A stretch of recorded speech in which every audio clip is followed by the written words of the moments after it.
Born May 14th, 1948, right here in Dubuque. I'm a lifelong Dubuquer. My dad was a machinist, built snow-go equipment for Clore Manufacturing, and my mom was just a homemaker. She took care of every elderly person in the neighborhood. We lived in the very south end down there. It was called Little Dublin, down in South Locust.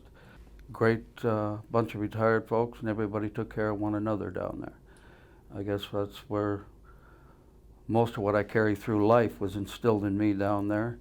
You did your job and everything else, and if somebody needed a hand, you just did it. You weren't asked, you weren't told, you just did it. Well, I started working up at the truck stop when I was 11 years old, and we just carried it on. We were in construction, drove dump trucks, stuff like this. In '68, well, at that time I was married, and we had lost a job, and they weren't real easy to come by back then. And we knew it was coming anyhow. We were on the draft, so we volunteered for the draft. We did basic training in Fort Bliss, Texas. Yeah, a lot of sand, a lot of rocks. It could be 70 degrees in the morning and 30 degrees at night, or just vice versa. It was just one of them places. Did AIT in Fort Leonard Wood, Missouri. We got to Fort Leonard Wood a couple of weeks early, went through their NCO training down there and became a squad leader there. And we were there for about 11 weeks, I believe, 10 weeks. So we went through that, and we went through 8 weeks of heavy equipment operation and everything else that you get taught, and you learn quick. You had to have no choice. We got a lot of learning how to fire all the different weapons, Lars rockets, stuff like this. Right toward the end of AIT, we got orders. I got 2 weeks at home and straight to Vietnam.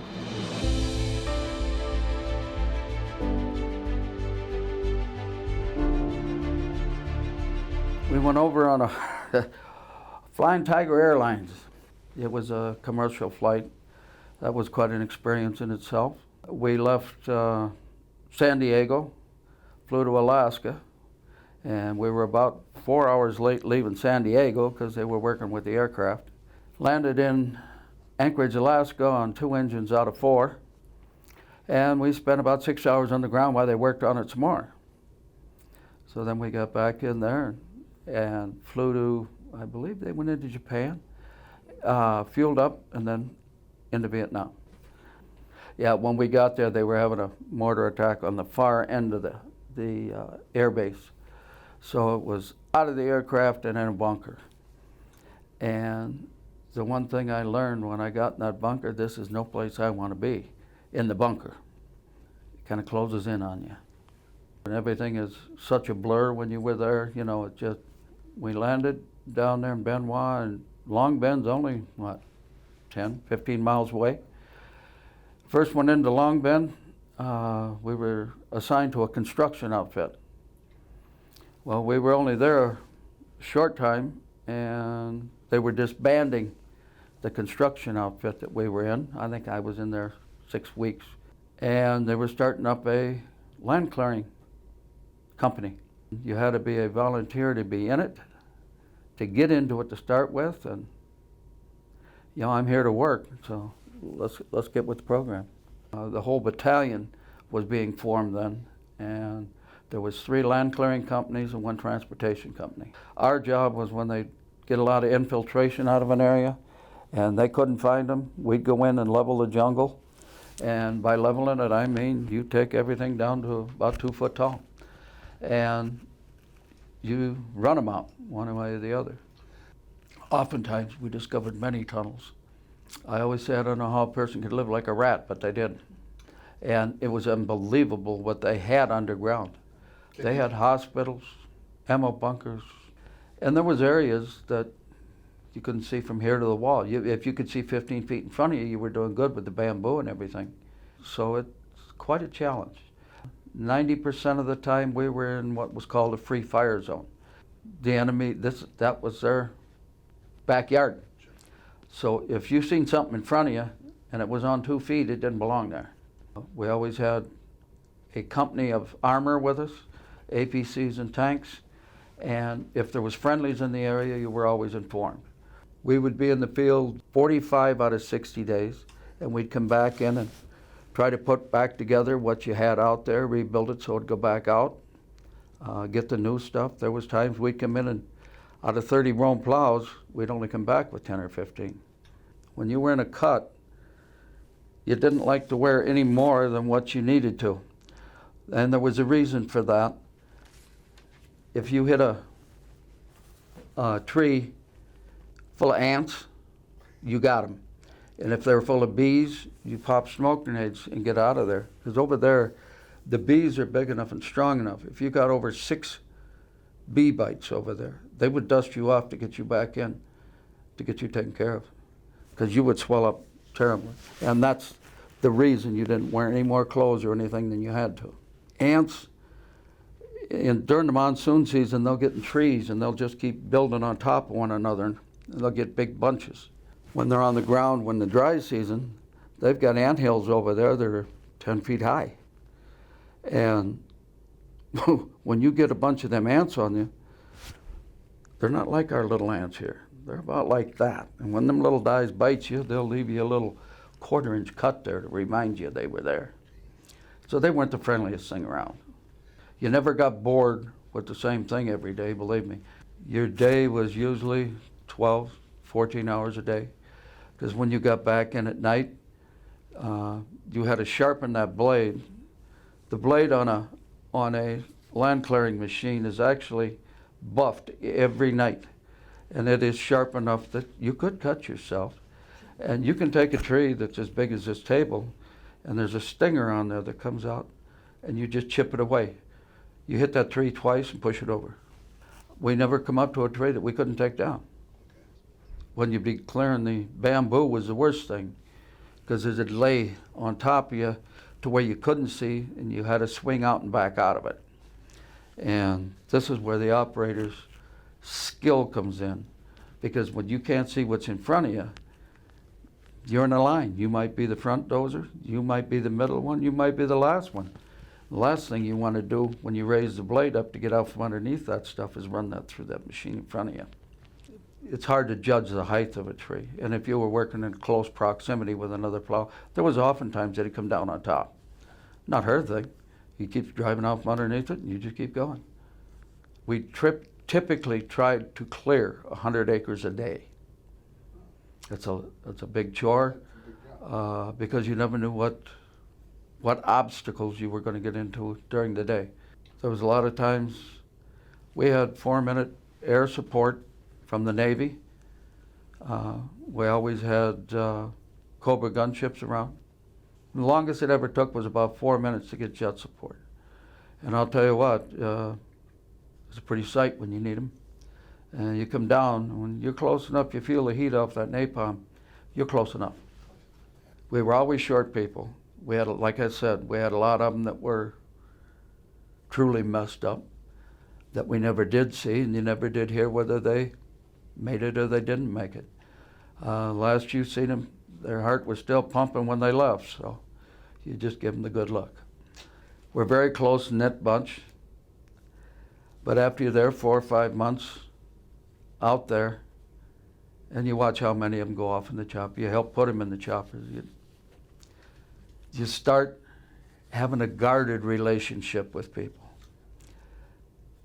I want to know you. I don't want to love you. Stay away from me. I got your back, you get mine. Let's keep it that way. Because if you didn't know them close, it's a lot easier putting them on that chopper. They'd put us out in front of the tanks that we were using for security going out to the cut, because of the simple fact you could lay that blade on the ground. We could run over a 90-pound anti-tank mine and blow off a couple of track pads where it would disable a tank. And all we would do is make sure the track was all right, keep going. If you run over a mine and crack the final drive on a D7, it was scrap, because they couldn't get final drives over there. It was not an uncommon thing to run over mines. The last one that I ran over, ended up spending about 3 months in the hospital after that, was a dud bomb. And we were in an area that was very built up with complexes. Didn't know that till after we got there. They got us in a crossfire sitting right there. We had one dozer that high centered on a stump, and I went up to pull him off and hit the left clutch, and the next thing I remember was sitting outside the thing watching the skin run off my arms. Out of all the operators in land clearing, 62% of the operators had Purple Hearts. That's not a real good average, but we had a lot more hurt than were killed. The reason I got so badly hurt is it severed the belly pans down there, and the transmission lines were all severed while there was the fire. I was burned. You can see the difference in the skin. Yep. Down both arms, both hands, top of my head. But my face had almost 100 pieces of fine shrapnel. But you know, I wasn't burned on my face. And how did all them pieces of shrapnel miss my eyes? There's somebody up there watching. From there, we got put on that chopper. We got taken to a field hospital. Was cleaned it up as much as possible, and from there we got put on another one and taken to Long Bend to the main evac hospital. And from there we went through about 12 hours of surgery. Got out of there, and if you get burned in Vietnam, you've got a 48-hour evac notice. You have to be out of country. So as soon as the surgeries were over and you stabilized, they take you to Tanzanite Air Base. The very next morning, they shoot you up and they put you on a jet and you head for Japan. You spent overnight in a hospital there at the airport, and then you went to the burn center after that. And that is an area I would not send my worst enemy, because you have to be a special person to even work in one of them. We got into the burn center. The first day you come in, I was 36 hours out of surgery. In my arms, you couldn't tell where my fingers were. They looked like a big balloon down here. My arms were about that big around. And you went in and just put small cuts everywhere. And then they take you back in a feather bed, put you in there, and they hang your arms up on IV poles. In the morning you wake up and you've got pus and liquids everywhere. Well, then you find out what hell is, because then they start treating the burns. And in those days, they used an experimental drug that they used for burns. It was not allowed to be used in the United States. It's called sulfamylon. It's like a paste. They keep it in the refrigerator. And in the morning, when they get you all cleaned up, they put that on. Nice and cool. Then they get your ass back to the ward, because for 15 minutes after that, it's worse than getting burned all over again.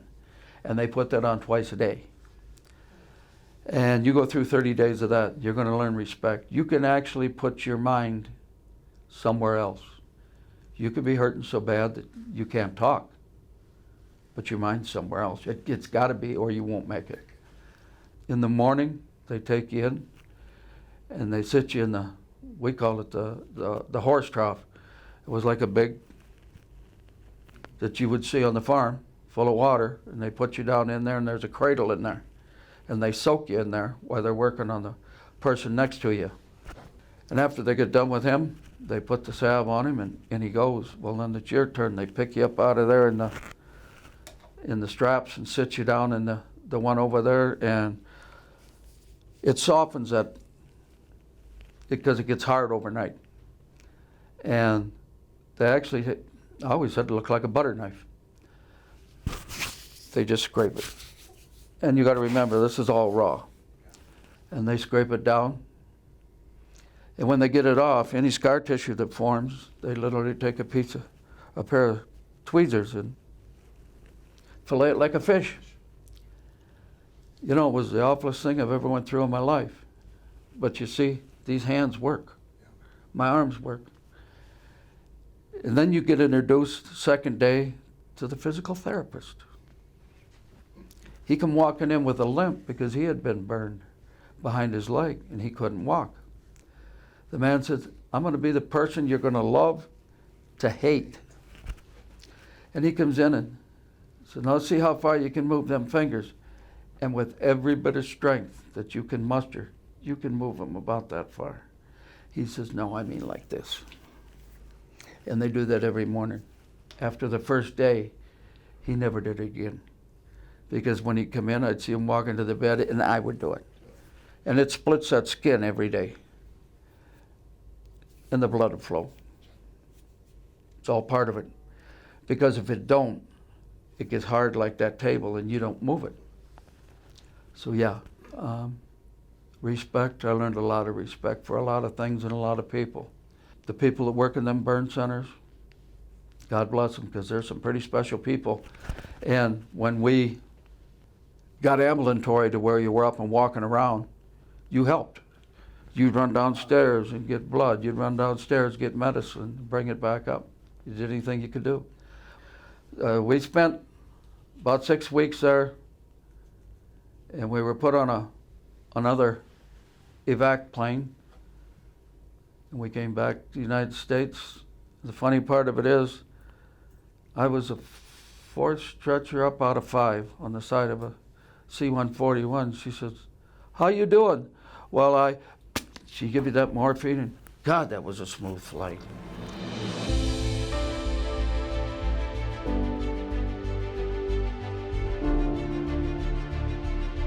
Anyhow, we landed in Scott Air Force Base in Illinois. And they went to carry us off there when they got the stretcher down.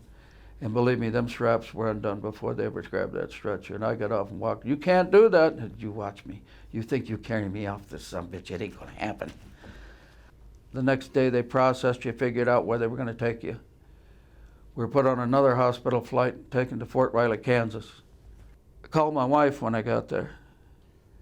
Now, you got to remember, this has elapsed about 6 weeks. Didn't even know I was wounded. But that's just the way it went. And we processed throughout there. We got to come home for a short time and went back, and we were discharged out of the hospital. They had no more use for us, and that was the last thing I wanted to do. I wanted to go back and finish what I started. The shrapnel and stuff that went in through the arms, the burns, well, you'll never be outside again working in the sun. And I'm a construction worker. I know most people don't realize what that effect has. Well, you go over there, you do your job, and then you come home. And you bring it home. You don't forget that. You don't forget a best friend that you had over there that you picked up in pieces and put in a bag. How do you forget that? I can still close my eyes right now. We were on a convoy in a free fire zone going out to the cut. And everybody's on alert, and you're always up on guard. We were going through a village. Somebody cocks their arm, somebody's going down. A little girl about that big went like this. 12-gauge shotgun took the top of her head off. And I can close my eyes and still see that. That's wrong. They always say, well, you lost the war, you won the war. Let me tell you something. There ain't nobody wins a war. Not nobody. Because the people that live there still have to live with that their whole life. And all they want is the same thing we want. They just want to live and be free. Every time I close my eyes, there she is. It never changes. It was hard to make friends. Friends is something that you didn't make when you got home. It was. So we got by 2 or 3 years and finally got on a John Deere as a welder. Worst nightmare I ever had was working close to people and inside. I survived 36 years out there working nights. I was a trusted guy out there after 4 or 5 years. You'd learn every job in there. You were what they called an R-man, a utility person. They'd tell you, we need a couple of these or those, and they'd leave you alone. There was one thing the supervisors out there knew. Just give them a job and leave them alone.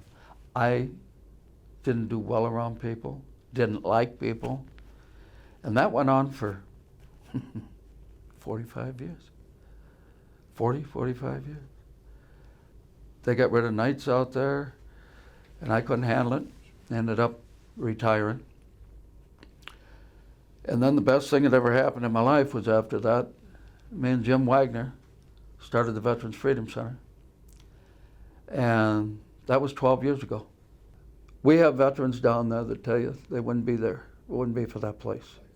And that makes all the work worthwhile. I'm there 7 days a week, 365 days a year. I've taken 1 week off in 2 years. But you know what? You can help these young people out. We've helped some of them here from the university. I wish there was help like that when we came back. I've done better in these 12 years than I've ever done. I've learned that people in this community are some outstanding people. We live in a community that stands behind their veterans and their people. If you'd have asked me that when I first got home, or 15 years ago, you'd have asked me that, you wouldn't have got that answer. I've sure changed.